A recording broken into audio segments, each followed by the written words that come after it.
안녕하십니까. 반갑습니다. 먼저 여러분을 축복합니다. 부활절부터 오순절까지 환희의 50일이 계속되고 있습니다. 부활을 넘어서 오순절의 역사와 성령의 능력이 강같이 흐르는 한 주간이 되시기 바랍니다. 먼저 오늘 우리가 나눌 성경 말씀을 봉독해 드리겠습니다. 오늘 말씀은 출애굽기 15장 27절 말씀입니다. 그들이 엘림에 이르니 거기에 물샘 12과 종려나무 70그루가 있는지라. 거기서 그들이 그 물 곁에 장막을 치니라. 아멘. 이 말씀을 통하여 1%의 풍성함이라는 제목으로 말씀을 나누고자 합니다. 자신의 삶을 의미 있게 살고 있는 어느 시인에게 사람이 물었습니다. 당신은 행복하십니까? 이렇게 질문을 했습니다. 사람은 누구든지 행복의 요소와 불행의 요소를 공통적으로 다 가지고 살아갑니다. 이때에 행복과 불행을 저울에 달아보라는 것입니다. 만약 행복과 불행이 반반이면 저울이 움직이지 않습니다. 그러나 불행이 49%, 행복이 51%이면 저울이 행복 쪽으로 기울게 된다는 것입니다. 이것이 바로 행복이라고 그 시인은 가르쳐 주었습니다. 단 1% 차이에 의해서 행복과 불행이 엇갈린다는 말입니다. 자, 그러면은 행복해지려면 우리들의 삶에서 불행의 요소보다 많이도 말고 단 1%만 더 행복의 요소를 가지면 행복해진다는 것이죠. 불행한 사람은 행복의 요소보다 결국 많이가 아니라 1% 모자라기 때문에 불행하다는 것입니다. 자, 행복의 조건에는 이처럼 많은 것에 의해서 좌우되는 것이 아닙니다.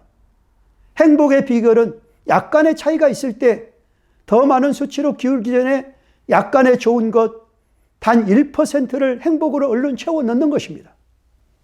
시원한 나무끈을, 친구의 편지, 감사하는 마음, 사랑, 용서, 칭찬, 격려, 아름다웠던 추억, 말씀과 기도, 이런 것 등에 의해서 단 1%의 행복의 무게를 무겁게 해 놓으라는 것입니다. 이것이 바로 그가 행복하게 사는 비결이라고 말하였습니다. 자, 오늘 우리가 나눌 성경 말씀이 바로 그런 내용입니다. 우리의 삶에서 경험할 수 있는 요소는 행복도 있고 불행도 있습니다. 오늘 성경에는 행복을 엘림이라고 표현하고 있고 불행을 마라라고 기록되고 있습니다. 불행의 요인이 있다면 본문에서 만나게 되는 마라의 체험일 것입니다. 행복의 요인은 마라의 체험 그 다음에 있었던 바로 엘림의 체험입니다. 마라는 이스라엘 백성들이 광야에서 겪었던 목마름입니다.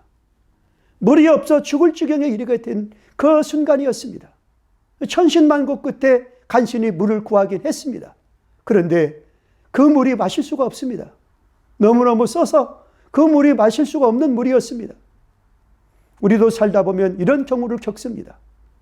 목이 타들어가는데 생명의 위협을 받고 있는데 가까스로 물을 구하긴 했지만 그 물이 마실 물이 아니었습니다. 써서 먹을 수가 없습니다. 이것이 바로 현대판 마라의 사건입니다. 그런가 하면 우리의 삶이 마냥 마라만 있었던 것이 아닙니다. 엘림의 순간도 있었습니다.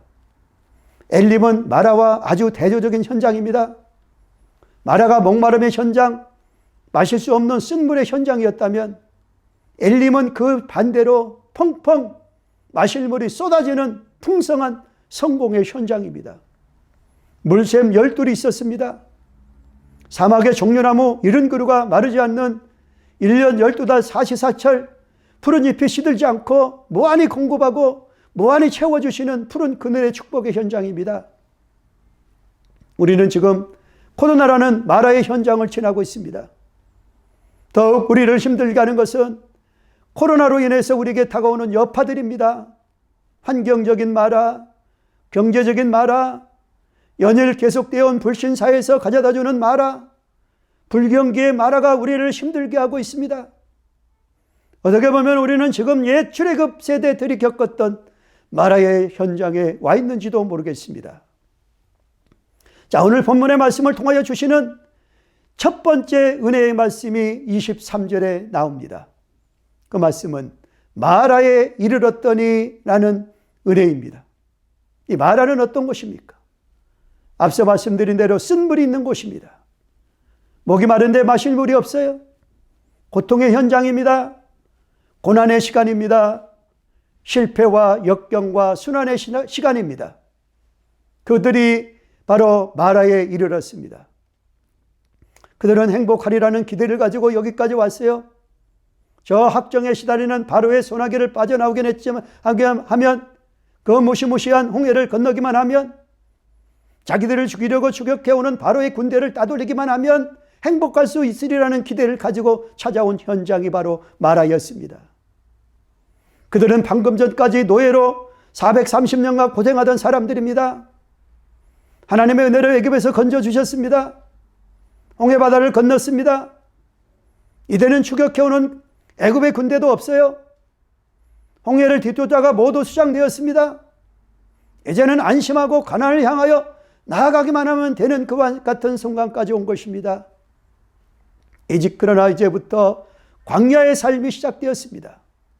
그런데 하나님이 인도하시는 광야에서 이스라엘 백성들이 제일 처음 경험한 사건이 바로 마라의 쓴물 사건입니다.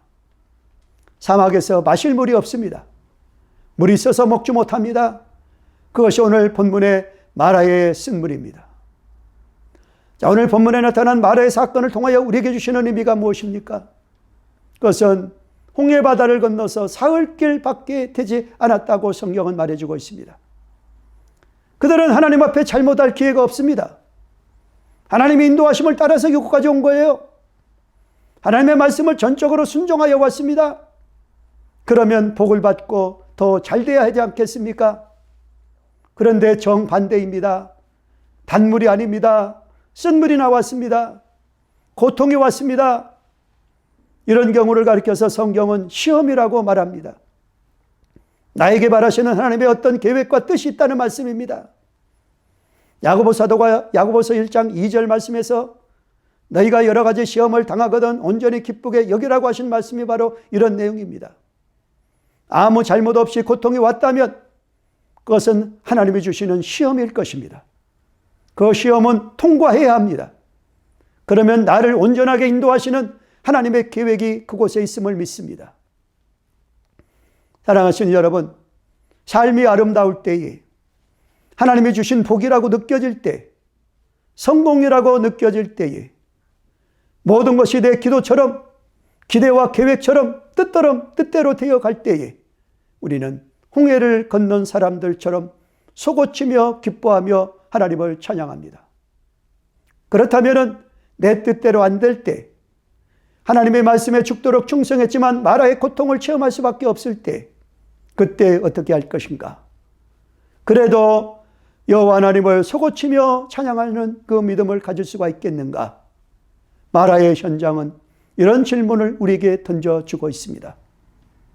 그런데 오늘 성경 말씀에서 우리의 눈을 번쩍 뜨게 하는 말씀이 나옵니다. 그들이 마라를 통과했다라는 이 말씀입니다. 마라에서 조금만 더 나아갔습니다. 그랬더니 이번에는 상상하지 못할 축복의 땅이 기다리고 있었습니다. 그것이 바로 엘림입니다. 27절 말씀 보시면 그들이 엘림에 이르니 거기에 물샘 12과 종려나무 70그루가 있는지라. 이 엘림이라고 하는 곳은 마라에서 남쪽으로 약 10km 정도밖에 떨어진 곳이 있지 않습니다. 그랬더니 엘림에 이르게 되었다는 거죠. 엘림이라는 말은 능력이라는 뜻입니다. 쉼터, 하나님의 능력을 공급하시는 터전이 바로 엘림인 것입니다. 하나님은 고통 중에 원망하지 않고 하나님께 기도하는 사람의 기도를 들으셨습니다. 그랬을 때에 하나님은 마라를 치유하셨습니다. 쓴물을 달게 변화시키셨습니다. 엘림에 도착하니 어땠습니까? 거기 물샘 12이 있었습니다. 그리고 푸르고 푸른 종려나무 70주가 늘어져 있었습니다. 12개의 샘과 70그루의 종려나무가 있는 영육간에 쓰고도 남기에 풍성한 엘림의 땅, 하나님의 능력의 터전은 마라를 통과한 그 다음에 있었던 것입니다. 사랑하시는 여러분, 믿음이란 마라의 현장에서 엘림을 바라보는 것이 믿음입니다. 고난 속에서 하나님의 능력의 터전을 보는 자, 고난 속에서 하나님의 예비하신 풍성한 엘림의 복을 보는 자는 어떤 고난이 있다 할지라도 실망하지 않고 승리하게 될 줄로 믿습니다. 자, 이제 적용하겠습니다. 우리의 삶에서 경험할 수 있는 두 가지 요소가 무엇입니까? 네, 하나는 마라의 체험이고 또 하나는 엘림의 축복입니다. 다음 두 번째로 마라의 의미가 무엇입니까? 마라는 고난의 현장을 의미합니다. 목마른 사람에게 물 있어서 마시지 못하는 현장입니다. 믿는 자에게 고난을 주시는 이유는 나에게 바라시는 하나님의 어떤 계획과 뜻이 있다는 말씀입니다. 다음 세 번째로 엘림의 의미가 무엇입니까? 엘림이라는 말은 능력이라는 뜻입니다. 쉼터, 하나님의 능력을 공급하시는 터전이 바로 엘림입니다. 오늘 하나님께 올려드리는 여러분의 신앙이 엘림에 이르는 복된 신앙 되시기를 축복합니다.